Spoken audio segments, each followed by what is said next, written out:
어느 상황에서든 재물이라는 게 좋은 뜻으로 해석될 리는 없었습니다. 특히 제가 처한 상황을 보면 더더욱 간과할 수 없는 단어였죠. 전 마음이 급해졌습니다. 앞으로 무슨 일이 벌어질지 모르겠지만 무조건 좋지 못한 일이 벌어질 거라는 건 예상할 수 있었으니까요. 저는 어떻게든 묶여있는 팔과 다리를 풀고 그곳을 빠져나가려고 안간힘을 썼습니다. 하지만 뒤로 묶인 팔과 다리를 푸는 건 쉬운 일이 아니었어요. 그런데 그때 바닥 문이 열리면서 환한 불빛과 함께 시모가 들어왔습니다. 그리고 그제야 제가 시댁 다락에 갇혀 있다는 걸 알 수 있었어요. 제가 갇혀 있는 곳이 아직 시댁이라 안심이 됐습니다만 방금 전까지 저를 재물이라 가리키던 시모가 무슨 일을 저지르려고 올라왔나 싶어 잔뜩 긴장하게 됐죠. 너 왜 이렇게 시끄럽냐? 너 때문에 우리 집 천장이 주저앉는 줄 알았잖니? 좀 가만히 있어. 너도 알다시피 여기서 네가 소리를 친다고 발버둥을 친다고 도와줄 사람 없다는 거 알지 않니? 야단 법석을 떨어봤자 너만 힘드니까 가만히 좀 있어라. 알겠어? 어머님, 저한테 왜 이러시는 거예요? 저 아까 다 들었어요. 재물이 어쩌니 한 달 동안 가두니 배고파 눈돈 미친년을 만든다니 이게 다 무슨 말이에요? 도대체 제게 무슨 짓을 하시려고 이러시는 거냐고요? 제가 뭘 잘못했다고요? 그냥 이게 네 팔자라고 생각하고 덤덤하게 받아들여라. 그게 네 속 덜 뭉그러지고 마음이 편할 거다. 그냥 네 팔자야, 팔자. 그렇게 어물쩍 넘어가지 마시고 말씀해 주세요. 제가 무슨 잘못을 했길래 이런 일을 당해야 하는지 알아야 저도 덜 억울하죠. 그래, 내가 말해준다고 어떻게 되는 것도 아니고 네가 덜 억울하다고 말하니 알려주마. 대신 내가 사실대로 말하면 시끄럽게 굴지 말고 가만히 있기다. 그러니까 그게 우리 같은 무녀나 무당에게는 태작이라고 알려진 게 있단다. 그게 사람들한테는 동자신, 탱자기, 애기동자 등등으로 불리는데 그게 다 태자기를 지칭하는 말이야.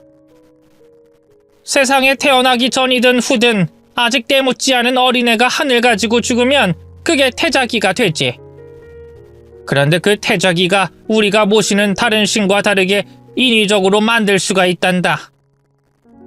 어린아이를 굶기고 나중엔 몹쓸 짓을 해서 태자기를 만드는 일인데 네가 지금 그 태자기를 만드는 것과 비슷한 일을 당한다고 보면 된단다. 네? 몹쓸 짓이요? 그럼 절 굶겨서 죽이겠다는 소리예요? 왜요? 전 어린애도 아닌데 어렸을 때부터 모질게 살아서 세상이 때라는 때는 다 묻었는데 제가 왜 그런 일을 당해야 하는데요? 내게 목숨까지 내놓으라는 건 아니고 네 손가락, 네 10손가락이면 된다. 그 손가락으로 내가 아는 사람이 부적을 만들고 구슬하고 실력을 얻을 수 있어서 그래. 그리고 네가 이런 일을 당하는 건 앞서 말했듯이 네 팔자란다. 네가 가족이 없는 혼자라는 것도 이유가 되겠지만 네 사주가 네 손가락을 필요로 하는 사람과 딱 들어맞아. 그래서 나도 그렇고 흉성이도 그렇고 널 데리고 온 거고. 그럼 처음부터 절 제물로 생각한 거예요? 그 뭔 놈의 신인지 실력인지 그것 때문에? 어머님 지금 미치셨어요? 지금 무슨 말씀을 하시는 거예요?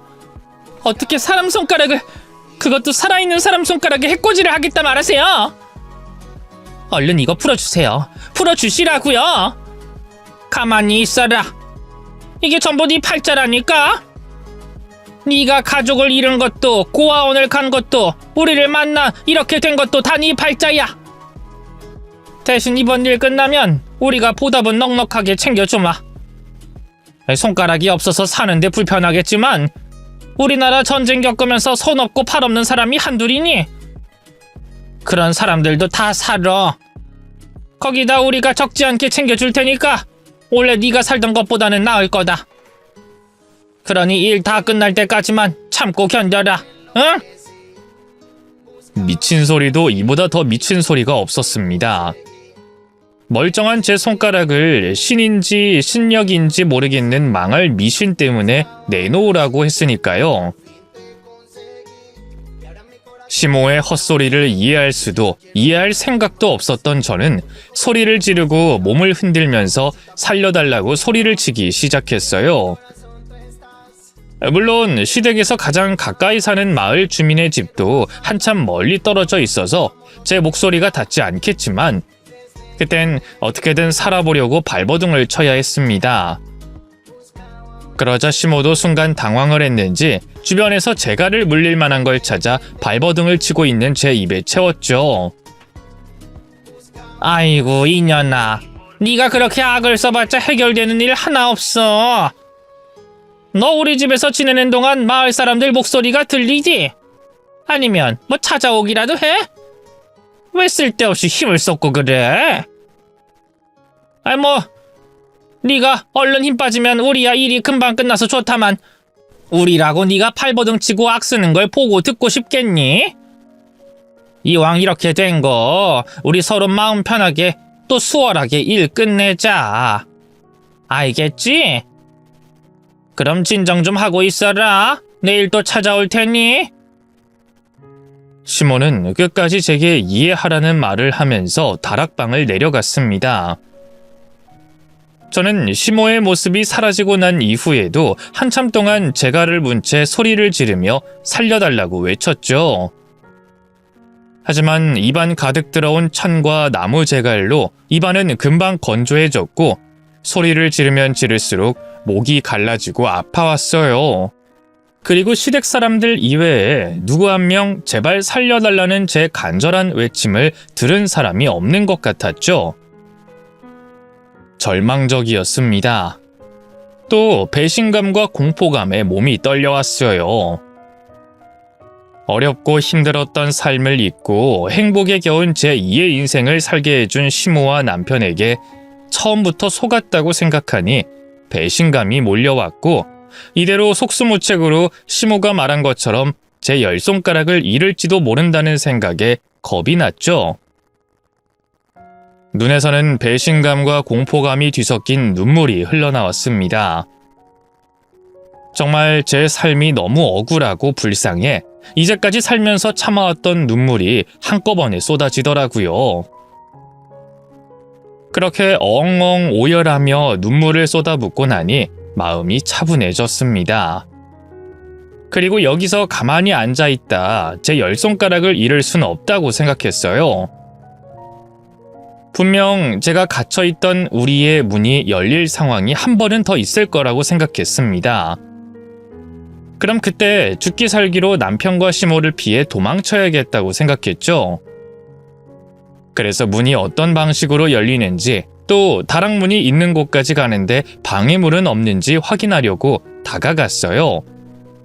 그런데 우리 문을 잠그고 있는 자물쇠가 제대로 안 잠겨 있는 겁니다. 시모가 제 발악에 당황했는지 자물쇠 단속을 제대로 하지 않은 거죠. 문을 열고 나갈 수 있을 것 같았어요. 저는 몸을 뒤로 돌려 손가락을 이용해 자물쇠를 고리에서 빼냈죠. 그리곤 다락문이 있는 곳을 향해 기어갔습니다. 하지만 다락과 밑에 층을 연결하는 문은 바깥쪽에서 잠겨져 있는 상태였어요. 우리 안에서는 빠져나왔지만 다락에서는 여전히 갇힌 상태였죠. 하지만 우리에서 벗어난 것만으로도 저는 탈출이라는 희망을 가질 수 있었습니다. 그때부터 온 다락 바닥을 기어다니며 묶여있는 팔과 다리를 끊거나 풀 수 있는 물건은 없는지, 다락문을 열 방법은 없는지 확인하고 다녔죠. 그러다 짐들 뒤에 가려져 있던 작은 창문을 발견하게 됐어요. 환기 때문에 만들어졌는지 아주 작은 창문이었는데 앞에는 짐들로 가로막혀 있었고 크기도 너무 작아 제가 들어갈 수 있을까 싶었습니다. 처음엔 그 창문을 열어 다른 사람들에게 도움을 요청할 수 있을지 확인했지만 마을이 있는 방향으로 난 창문이 아니었죠. 그럼 이제 방법은 하나였어요. 소리가 나지 않게 짐들을 밀어내고 어떻게 해서든 그 작은 창문으로 제가 빠져나가는 거였죠. 저는 밑에서 소리가 나지 않게 맨 앞 짐부터 몸으로 밀어내며 제 몸이 들어갈 공간을 만들었습니다. 공간이 만들어지고 난 뒤에는 얼굴과 제 어깨를 창문에 대보며 들어갈 수 있을지 확인했죠. 간신히 제 몸이 통과할 수 있을 것 같았습니다. 그런데 문제가 하나 있었어요.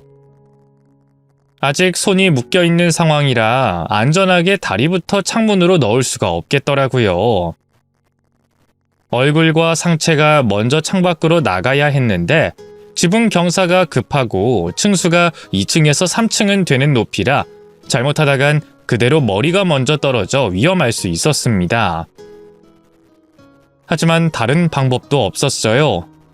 더 지체를 했다간 시모나 남편에게 발각이 될 수도 있었고 아니면 열 손가락이 이를 때까지 이곳에 갇혀 있어야 했죠.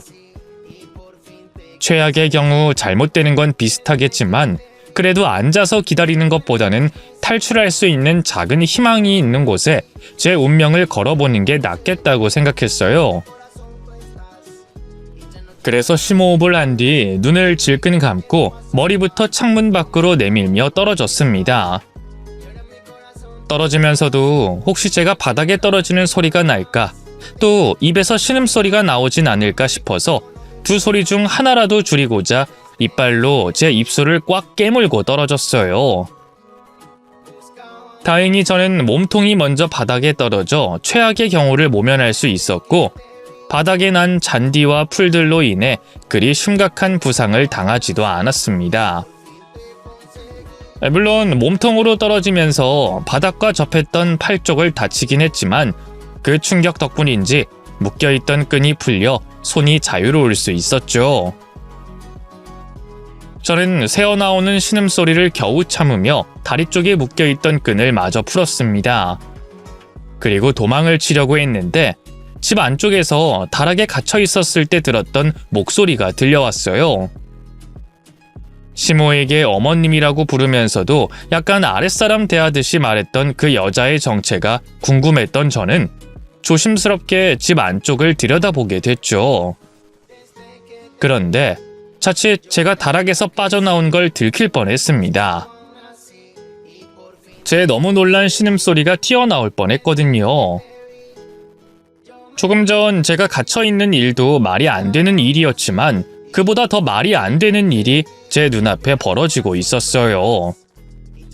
바로 죽었다던 남편의 전부인이 집안에 있었거든요. 시모와 대화를 나눴던 목소리의 주인공이 남편의 죽은 전부인이었던 겁니다. 저는 믿기지 않는 현실에 눈을 비벼가며 재차 확인했어요. 그리고 뭐에 홀린 듯이 집 안으로 몰래 들어가 죽은 전부인과 시모의 대화를 엿듣게 됐습니다. 도대체 무슨 일이 벌어지고 있는 건가 알고 싶었거든요. 제가 지독하게 살아와서 그런지 보통 내기가 아니구나. 이번엔 네가 제대로 신발을 얻겠어. 그거야 음신님이 아시죠. 제가 어떻게 알겠어요. 근데 어머님, 아까 일 때문에 제가 마음에 걸려서 그러는데 저 여자 사주 생시 확실한 거죠?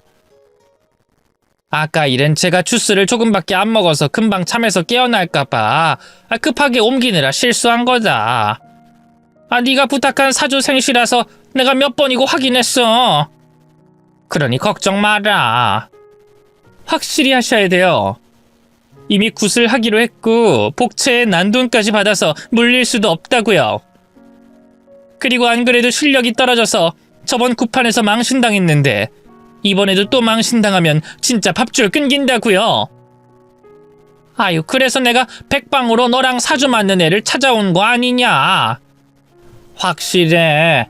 네 실력 채워줄 애 맞으니까 걱정하지 마라. 계속 작게 실수하시니까 그러죠. 그리고 다음부턴 제 실력 떨어지기 전에 재물될 사람 좀 구해두세요. 나도 그러고 싶지. 근데 너도 알다시피 사주 만난 사람 구하는 게 좀 쉽니? 거기다 갑자기 사라져도 상관없는 사람 찾는 건 더 힘들어요. 그러니까 네 음식님께 말씀을 잘 드려서 사람인 재물 말고 뭐 돈이나 어머님! 우리 음식님 아니었으면 진작에 다리 밑에서 지냈을 뿐이 지금 누구 앞에서 말을 함부로 하세요? 이 지역 사람들이 아직도 어머님 무서워하고 귀한 사람으로 대접하는 게 누구 때문인데 말을 함부로 하시냐고요? 모시던 신 도망간 지가 한참 전인데도 어머님께서 무녀 대접 받을 수 있는 게 누구 때문인 것 같냐고요? 아유 알지 알어. 다 네 음식님과 너 덕분 아니냐. 그래서 내가 이렇게 네 실력 올려주는 재물들도 구하러 다니는 거고. 알겠다. 내가 미안하다. 내가 요즘 나이가 들어서 그런지 할 말 못할 말이 막 나오는구나. 그러니 그만 화 풀어라. 어머님만 고생한다고 생각하지 마세요. 저도 저 여자한테 제 정체 숨기느라 죽은 척 지내야 했고 제 남편도 내줘야 했으니까 혼자 앓는 소리 하지 마시라고요. 사람 구하는 거마저 안 하시면 뭘 하시는 게 있다고 우리 음식님께 재물이 아니라 돈이니 뭐니 말하세요? 앞으로 말 조심하세요. 아시겠어요? 놀라운 사실이 연이어 밝혀졌습니다. 죽었다던 전 부인이 살아있는 건 물론이고 시모처럼 무당이었던 거죠. 아니, 두 사람의 얘기를 들어보니 시모는 신발이 바닥났는지 겉으로만 무당이었고 진짜 무당은 그 여자 같았습니다. 그 여자가 무당 일을 해서 시댁이 그만큼 먹고 사는 듯 보였어요. 그리고 저 말고도 이런 일을 당한 여자가 있는 듯 보였죠. 남편의 전부인은 이런 방식으로 재물을 바쳐 실력을 얻는다고 믿는 것 같았고요. 충격적인 사실을 알고 나니 이제 이 집에 더 이상 머물러서는 안 되겠다는 생각이 들었습니다. 빨리 도망치려고 했는데 며느리에게서 한 소리 듣게 된 시모가 민망한지 자리를 일어나 제가 있는 현관으로 오고 있었어요. 저는 도망갈 곳이 없나 둘러보다 평소 잠겨있던 지하실 문이 열려있는 걸 보고 그곳으로 내려가 숨었죠. 그랬더니 또 놀라운 광경이 펼쳐졌습니다. 제가 그 집에 시집왔을 때부터 잠겨있었던 그 지하실이 죽은 줄로만 알았던 남편의 전부인이 생활하는 곳이었어요. 그곳에 신당 같은 것도 차려져 있었죠. 두 사람의 비정상적인 대화가 단순한 헛소리와 비유가 아니라는 걸 다시 한번 깨달은 저는 위층을 살피다 기회를 놓치지 않고 죽기 살기로 그 집을 나왔습니다. 그리곤 맨발이 아픈지도 모르고 흙투성이인 길을 뛰어갔죠. 중간에 있는 마을도 거치지 않았어요. 그 마을 사람들도 혹시 시댁 사람들과 연관이 되어 있지 않을까 싶어서 말이죠. 그렇게 제가 한참을 죽기 살기로 뛰어 들어간 곳은 파출소였습니다. 그곳에 도착해서야 가쁜 숨을 내쉴 수 있었죠. 순경들은 온몸이 땀에 젖어 있고 맨발인 저를 보고 놀라는 모습이었어요. 그런 순경들에게 저는 제가 조금 전 시댁에서 겪었던 일을 설명하게 됐습니다. 하지만 누가 들어도 황당무계한 제 이야기를 믿는 사람은 없었어요. 그러니까 저기 다리 넘어 있는 무당집 며느리분이라는 거죠? 알겠습니다. 잠시만요. 저기 성마리 사는 무당집 전화번호 있어요? 아니면 거기 이장님께 전화를 걸어야 하나? 저기요, 지금까지 제 얘기 못 들으셨어요? 제가 거기서 겨우 도망쳤다니까요? 근데 제가 여기 왔다고 전화를 하면 어떡해요? 네네. 근데 저희가 그 할머니 얘기도 들어봐야 하니까요. 그쪽에 연락 먼저 드릴게요. 할머니 오시면 그때 말씀하시는 얘기가 맞는지 아닌지 확인해 보자고요. 순경들은 저를 미친 여자 취급을 하고 있었습니다. 정말 미치고 팔짝 뛸 지경이었죠. 그런데 그때 제가 지하실에서 가지고 온 물건이 생각났어요. 저는 급히 속주머니에 챙겨왔던 그 물건을 순경 앞에 내려놨죠. 그랬더니 파출소 안이 난리가 났습니다. 제가 지하실에서 가져온 물건이 사람의 손가락이었거든요. 뭐야 이거? 뭐야? 아줌마, 이거 뭐예요? 이거 사람 손가락 아니에요? 이거 어디서 났어요? 어디서 났냐고요? 제가 말했잖아요. 그 사람들이 사람 손가락을 제물로 쓴다니까요? 제 손가락도 이렇게 될 뻔했다고요? 저 안 미쳤어요. 제가 한 말 전부 다 사실이에요. 그제야 순경들은 제 말을 믿는 얼굴이었어요. 제게 조금 전 얘기를 다시 들려달라고 했죠. 그리곤 같이 시댁까지 가줄 수 있겠냐고 물어왔습니다. 저는 순경들에게 시댁으로 다시 되돌려 보내지 않겠다는 약속을 받은 뒤에 따라가게 됐죠.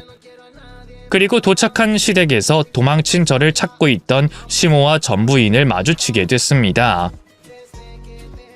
순경을 보고 놀란 두 사람은 순경들 사이에서 제가 나오자 무슨 일이 있을지 예상하는 듯 표정이 어두워졌죠. 하지만 피해자인 제가 눈앞에 있음에도 거짓말을 하면서 끝까지 자신들이 저지른 일에 대해 변명을 늘어놨어요. 저는 그런 두 사람에게 어떤 변명도 소용없다고 소리쳤죠. 무슨 소리를 하는 겁니까? 누가 누굴 가둬요? 제물은 무슨 말이고? 그런 건 조선시대 무당들이나 하는 일이죠. 무슨 사람 손가락을 제물로 삼어? 그리고 제가 어떤 애인지는 아세요? 제가 저 고아인애가 불쌍해서 우리 집에 먹이고 재우는 건 아시고 그러세요? 제가 왜 심술이 나서 이런 짓을 하는 건지 모르겠지만 우린 고아인애를 거둔 사람들이에요. 어디 우리 말 못 믿겠으면 신원조회해 보세요. 제가 고아인 출신인가 아닌가 확인해 보라고요. 이제 다 끝났어요. 내가 아까 지하실에서 뭘 발견했는지 알아요? 음신인가 귀신인가 그 신에게 제물로 바친다는 손가락. 그 손가락 가지고 파출소 가서 넘겼다고요.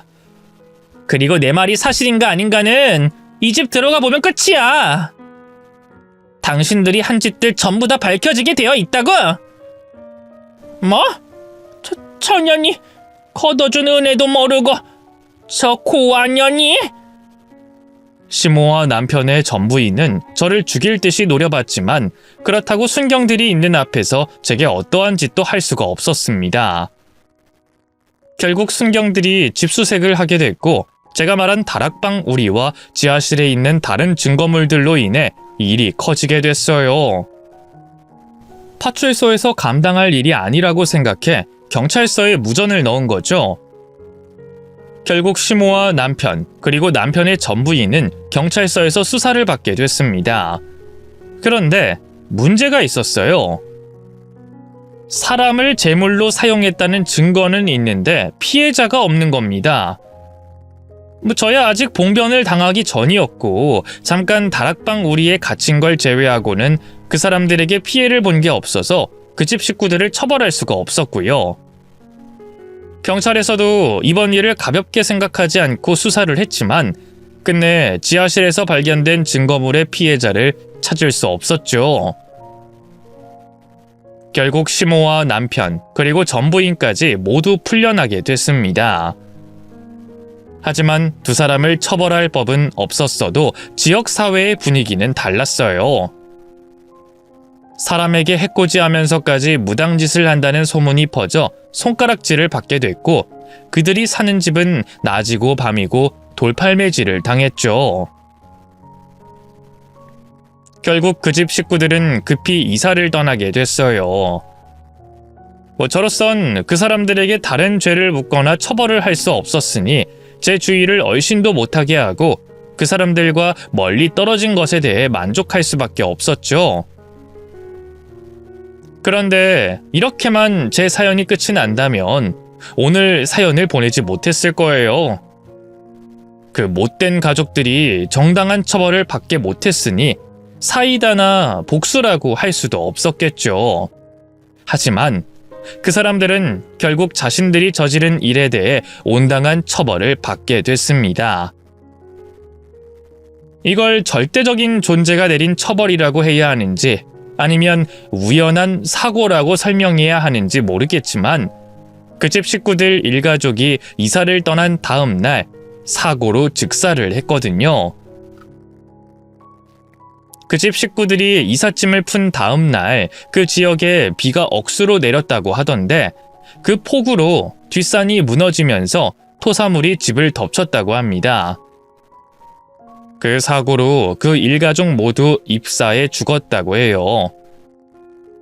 그 소식을 6개월이 넘어 동네 사람에게 전해 듣게 됐는데 정말 놀랐었어요. 정말 하늘에서 벌을 내린 것 같아서 말이죠. 저는 그 이야기를 듣고 어떤 신을 믿든 간에 어떻게 살든 간에 바르게 살고 다른 사람들에게 피해를 주지 말아야겠다고 생각했습니다. 그런 생각으로 살다 보니 나중엔 정말 좋은 사람도 나타나고 자식도 가지며 여느 평범한 사람들처럼 사라지더라고요. 이제는 열심히 살아온 제 인생의 수확을 기다리며 조용하지만 평범한 노년을 보내고 있고요. 요즘 신문과 뉴스를 보면 보통의 시민들도 너무 악을 가지고 또 못된 짓을 하며 산다는 생각이 듭니다. 아무래도 예전보다 삶의 질은 좋아졌지만 사람들에게 여유가 없어져서 그렇겠죠. 남에게 손해보지 않겠다는 생각도 사회적으로 팽배해졌고요. 그런데 이 나이 때까지 살아보니까 하나는 확실하더라고요. 악을 가지고 살면 손해보지 않겠다고, 남에게 피해를 주면서 살면 그게 다 자기에게 돌아온다는 걸요. 꼭 직접적인 피해가 오지 않더라도 제발 저리는 일이나 가족 자식들에게 부끄러워지는 일도 생깁니다. 아니면 오늘 이야기처럼 큰 벌을 받기도 하고요. 그러니 내가 조금 손해보더라도 여유롭게 살았으면 하네요. 날이 서 있기보다는 상대를 이해하는 마음가짐으로 살면 좋겠고요. 다들 마음 편히 살며 오래오래 건강하게 늙읍시다. 그럼 저는 이만 인사드리고 들어가 보겠습니다.